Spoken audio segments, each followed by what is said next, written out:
एक छोटे से शांत गांव में, जहां सुबह की शुरुआत पक्षियों की आवाज से होती थी और शाम होते ही चारों ओर सन्नाटा छा जाता था, वहां एक टूटी फूटी झोपड़ी में एक गरीब महिला रहती थी। उसका नाम था सीता। सीता की जिंदगी आसान नहीं थी। उसके पास ना कोई सहारा था और ना ही कोई अपना। वह इस दुनिया में बिल्कुल अकेली थी, लेकिन उसके दिल में एक ही सहारा था, भगवान का। सीता का जीवन हर दिन नई परीक्षा जैसा था। वह सुबह सूरज निकलने से पहले उठ जाती और पूरे दिन मेहनत करती।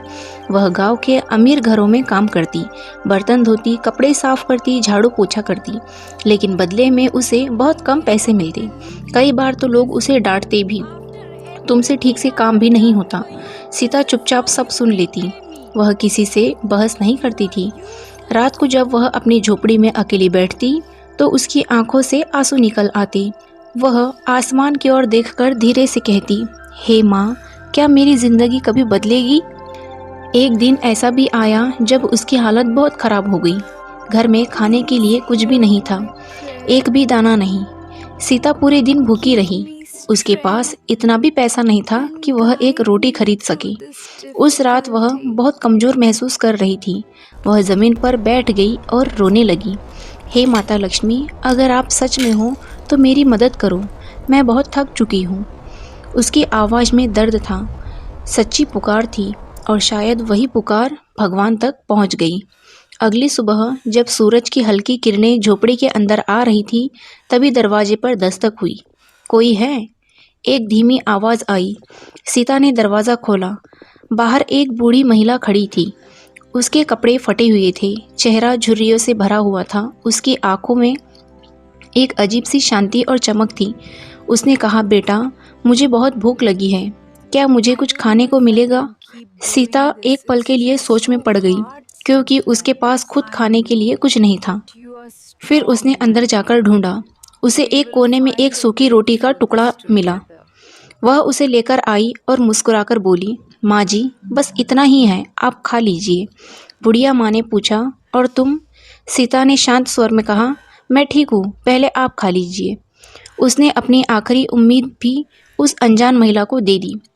बूढ़ी महिला ने वह रोटी खाई और उसकी आंखों में आंसू आ गए।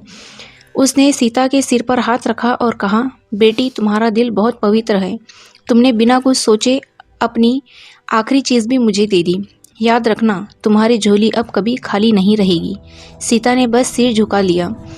उसे लगा यह एक सामान्य आशीर्वाद है, लेकिन यह आशीर्वाद नहीं, एक चमत्कार की शुरुआत थी। उस दिन के बाद धीरे धीरे सब कुछ बदलने लगा। जहाँ पहले सीता को काम नहीं मिलता था, अब लोग खुद उसे बुलाने लगी।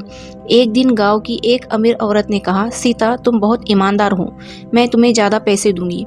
सीता को समझ नहीं आ रहा था कि यह सब अचानक कैसे हो रहा है।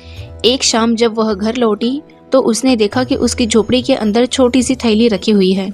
वह डरते डरते आगे बढ़ी और धीरे से थैली खोली, और जैसे ही उसने अंदर देखा वह स्तब्ध हो गई। उसमें चमकते हुए सोने के सिक्के थे। सीता के हाथ कांपने लगे थे। ये कैसे हो सकता है? उस रात जब सीता सो गई, उसे एक अद्भुत सपना आया। सपने में वही बूढ़ी महिला सामने खड़ी थी, लेकिन इस बार उसका रूप बिल्कुल अलग था। चारों ओर तेज प्रकाश था, उसका चेहरा दिव्य था, आंखों में करुणा थी। वह समझ गई वह कोई और नहीं, माता लक्ष्मी थी। सीता तुरंत उनके चरणों में गिर गई। माँ, मुझे माफ़ कर दो, मैं आपको पहचान नहीं पाई। माता लक्ष्मी ने मुस्कुराकर कहा, बेटी, पहचान ज़रूरी नहीं थी। तुमने जो किया वह सच्ची भक्ति थी। तुमने बिना किसी स्वार्थ के एक भूखी को भोजन दे दिया, यही सबसे बड़ी पूजा है। अगले दिन से सीता की ज़िंदगी पूरी तरह बदल गई। अब उसके घर में कभी किसी चीज़ की कमी नहीं थी। धीरे धीरे उसकी झोपड़ी एक सुंदर घर में बदल गई। लेकिन सबसे खास बात तो यह थी कि सीता का दिल नहीं बदला। अब वह हर शुक्रवार को गरीबों को खाना खिलाती, ज़रूरतमंदों की मदद करती। वह हमेशा कहती, मैंने जो पाया है वो माता लक्ष्मी की कृपा है। एक दिन फिर एक भूखी औरत उसके दरवाजे पर आई। बहन, मुझे कुछ खाने को दे दो। सीता ने बिना देर किए उसे अंदर बुलाया, खाना खिलाया, और जैसे ही वह औरत जाने लगी वह अचानक गायब हो गई। सीता मुस्कुराई। उसे समझ आ गया यह फिर से माता की परीक्षा थी।